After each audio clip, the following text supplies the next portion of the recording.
Olá, camaradas, mais um vídeo de Marxismo Bárbaro. É a continuação do vídeo anterior sobre metafísica. Vocês não sabem a dificuldade que foi começar esse vídeo. Por isso eu vou ser o mais direto possível. Recomendo assistir o vídeo anterior da metafísica antes, essa parte 2 da aula 3. Na parte 1, o vídeo foi cortado quando eu estava explicando exemplos em que o valor e o valor de usos não são dois, mas são um. Que o valor de uma coisa é suas próprias materialidades, suas propriedades e seu contexto. De modo que o valor é a própria matéria. A matéria é a medida de todas as coisas, tá? Inclusive o contexto material. Eu fui desafiado por um camarada, né, que viu um resuminho da minha tese, tá? Um resumo de 2 linhas. Ele desafiou e eu fui atrás da tabela periódica para mostrar um valor matéria. E quanto mais pesado é o elemento da tabela periódica, maior tem de ser o preço. Ou seja, se a tabela periódica vai para a direita e para baixo, né, que são os elementos mais pesados, o preço da mercadoria, da commodity, da matéria-prima, desse elemento químico fica mais caro. Existem outros fatores que deformam, por exemplo, as propriedades do material, se ele é uma propriedade que a sociedade está exigindo mais ou não. Existe o contexto material, né? E existem também fatores como, por exemplo, o elemento como o hidrogênio, ele foi capturado da formação do Sol, então a gente tem menos hidrogênio do que deveria ter, né, no planeta. E outros elementos são encontrados de forma de compostos misturados, não em forma pura. Então existem essas coisas, esses detalhes que vão deformando, né? Mas em geral, quanto mais desce na tabela periódica para a direita e para baixo, mais caro é o elemento químico. Tá? E isso tem a ver com sua abundância, com a dificuldade de produzir nas estrelas, e sua consequência vai da produção da produção inicial até a produção final dos produtos do consumidor final, tá? Isso é uma das provas empíricas quantitativas do valor matéria, fora todas as outras que eu já falei aqui. Por isso eu tenho que falar. Dito isso, eu posso destacar 2 coisas. A religião, por exemplo, o valor religioso. Para os egípcios, o rio Nilo era um deus. Por quê? O rio Nilo era muita água no deserto, então há um valor matéria muito grande. O rio Nilo facilita o trabalho, ou seja, a produção de cevada, né, pelos egípcios. E o rio Nilo é uma água que desce das montanhas, então ela desce das montanhas com muito nutriente, é uma água muito nutritiva, cheia de compostos. É boa para as plantações. Então, o valor matéria relacionado com o valor trabalho do rio Nilo fez com que o rio Nilo se tornasse um deus, por exemplo. Tá? Então, um pouco para demonstrar que o valor não só é econômico, mas geral. No direito também, por exemplo, você fica 30 anos preso por matar alguém. Isso é uma forma de medir uma vida por outra vida, tá? Tinha um olho por olho, dente por dente, que era muito quantitativo, era muito qualitativo, mas tinha algo de quantitativo, olho por olho, dente por dente. Aí foi se tornando cada vez mais abstrata a lei, né? Aí se foi medido no tempo e tal, então se você pedia alguma coisa de propriedade, você era indenizado, tá? Por perder essa propriedade, por quem cometeu crime de propriedade, por exemplo. Tá? Então o direito também tem essa medida inconsciente, né? A gente faz, mas não sabe sobre o valor matéria e o valor trabalho para medir, por exemplo, a punição de uma lei, tá? Existem 3 categorias centrais para gente, uma tríade do valor para a gente pensar. O Marx pensou a categoria valor como acima das categorias valorativas. Existe o belo, o bom, o bem, a justiça, mas todos eles são valores. Então Marx pensou uma categoria geral chamada valor, tá? Que é mais abstrata do que as categorias abstratas do Platão. Então há 3 categorias centrais: o bom, o belo e o bem. O bem se refere principalmente à matéria e ao inorgânico. O belo se refere ao natural e ao biológico. É biológico mesmo. A nossa noção de beleza tem origem na vida biológica, tá? Por exemplo, uma obra de arte sombria leva a gente a pensar um ambiente biológico de sobrevivência sombrio, entende? E o bom, tanto o bem, o belo e o bom. O bom tem muito a ver com o trabalho e principalmente com o ser social. Então, o bem é matéria inorgânico, o belo é natural e biológico, o bom é trabalho e social, tá bom? Para a gente ter uma conclusão dessa coisa de que a matéria é a medida de todas as coisas, eu queria destacar a crise dos valores, tá? Há uma crise geral dos valores, não só do valor econômico. O Coase e a crítica do valor pensou em crise do valor. O que é a crise do valor? Há uma redução do trabalho manual, né, que é o único trabalho que produz mais valor e mais valia. Então, a redução do trabalho manual pela robótica, pela automação, então está se produzindo cada vez menos mais valor, né, na produção, valor e mais valor na produção. Isso é a crise da sociedade, de acordo com a crise do valor que eu adoto também. Mas eu generalizo, é uma crise geral dos valores, cuja origem é a crise do valor econômico, a origem principal. Por exemplo, o desenvolvimento tecnológico na indústria levou ao desenvolvimento da arte, o cinema, o videogame, além de coisas como internet e tudo mais.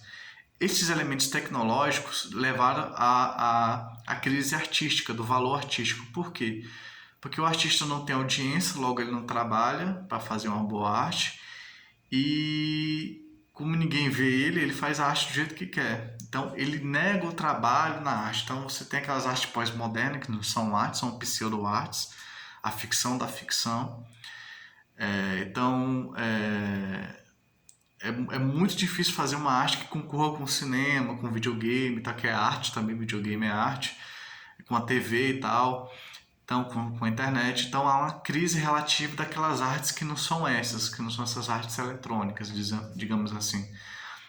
Então o artista trabalha menos e está lastreado no desenvolvimento técnico, principalmente na produção, que gera a crise do valor econômico e gera a crise do valor da arte. Aí gera a crise do valor moral, gera a crise do valor do dinheiro. O que eu quero dizer é que essas crises também aparecem como crise de medida. A crise do valor aparece como crise de medida. A arte não tem medida mais, a arte abstrata. O dinheiro pode ser criado e destruído à vontade. Você cria muito dinheiro, mas muito mesmo. De 1 trilhão para 8 trilhões nos Estados Unidos. Tá? Então a crise do valor econômico também é uma crise do valor em geral, uma crise dos valores. E se apresenta como crise da medida. Você cria um desmedido, um sem medida, tá? Você cria uma crise da medida. Com isso, eu concluo o vídeo, as aulas, tá? Estou olhando aqui se eu tenho alguma coisa a mais a argumentar, mas eu acho que não. Eu deixei claro, né, que a crise a gente generaliza para outras formas de valores, como o valor artístico, o valor moral, o valor trabalho, que o valor trabalho também é a pressão por economia de trabalho. Por exemplo, um exemplo do Lukács, se o vento favorece a embarcação, né, ela é boa. Se o vento dificulta o caminho da embarcação rumo ao continente ou uma ilha, o vento é ruim. Tá? Por quê? Porque ele é bom se economiza trabalho, ele é ruim se força mais trabalho. Então, o Nietzsche, por exemplo, falava em valoração dos valores, mas ele não pensou a valoração do próprio conceito de valor. O próprio conceito de valor tinha que passar por análise crítica, o valor em geral, não só o valor econômico. Tá? E se der tempo, eu posso produzir um vídeo específico sobre Marx separou o valor de uso e valor como dois que estão em unidade, mas são dois. Eu digo não, valor de uso é o próprio valor. Isso só é possível porque há uma crise do trabalho, uma crise da produção de valor. Isso permite ver a crise geral dos valores e ver o valor matéria, que antes era difícil de ver. Tá? Eu não nego o valor trabalho, ela tem utilidade imensa, central, mas, por exemplo, a minha teoria explica um problema do marxismo, que é a questão da transformação dos valores em preços de produção, um problema do livro 3 do Capital, que o marxismo até hoje não explicou. E basicamente eu explico porque eu levo em conta esses fatores do valor matéria na medida do valor. Então eu meio que reunifico valor e preço, tá? O preço, de certa forma, expressa diretamente o valor, não de forma deformada apenas, tá bom? São exemplos. Então, a posição platônica do Marx de dividir o mundo em dois, em valor e valor de uso, eu reunifico valor e valor de uso, considerando a matéria, suas propriedades e seu contexto material. Tá bom? O valor trabalho generalizado, mais o valor junto com uma coisa só, com uma expressão do outro, o valor matéria. Literalmente, a matéria é a medida de todas as coisas. Tá? A matéria é a medida de todas as coisas. Então, por todas as coisas ser formado por matéria, a matéria é isso. Eu vou dar só mais um adendo. Kant diz que a coisa em si não é possível observar, é possível observar a coisa. Então, se a gente tira todas as propriedades da coisa, peso, cor, átomo e tudo mais, sobra uma coisa em si que a gente não consegue acessar, segundo Kant. O que Hegel diz? A coisa, sem suas propriedades, como cor, peso, massa, não é nada. Então, não há nada a ser construído teoricamente se a coisa não é nada sem suas propriedades. Então, para Hegel, a coisa é a própria coisa em si. O que Marx faz é partir de Kant para refutar Kant, dizendo que a coisa em si é o valor, a gelatina de trabalho dentro da mercadoria. Dentro da mercadoria, a própria mercadoria tem uma propriedade, uma coisa dentro dela chamada valor, tá? Uma coisa em si. O que eu estou fazendo é partir para Hegel, né? Dizendo que a coisa em si é a própria coisa, as próprias propriedades. Então, e as propriedades para Hegel são suas matérias. Então, as propriedades são suas matérias ou materiais. Então, o valor trabalho de Marx está mais próximo de Kant, e o valor matéria que eu adoto como atualização é mais próximo de Hegel, que a coisa em si, o valor, é suas próprias propriedades, é suas próprias matérias, é seu contexto material, seu contexto material no sentido de totalidade. Tá bom? Então, a matéria é sua singularidade, suas propriedades é suas particularidades, e seu contexto material é sua generalidade, sua universalidade. É isso. Nós conseguimos provar que o valor, que a renda da terra, as características da renda da terra gera seu valor, que ele não é capital fictício desse ponto de vista, tá? Que não é um ponto de vista arbitrário, não é um ponto de vista inventado, é da realidade. E aí a gente consegue explicar também outros problemas da teoria de Marx, como a transformação dos preços, dos valores em preços de produção. Tá bom? Eu não posso entrar nesse tema aqui de forma aprofundada, porque é muito complicado, mas já fica uma indicação para você. Tá bom? Então é isso, e até o próximo vídeo.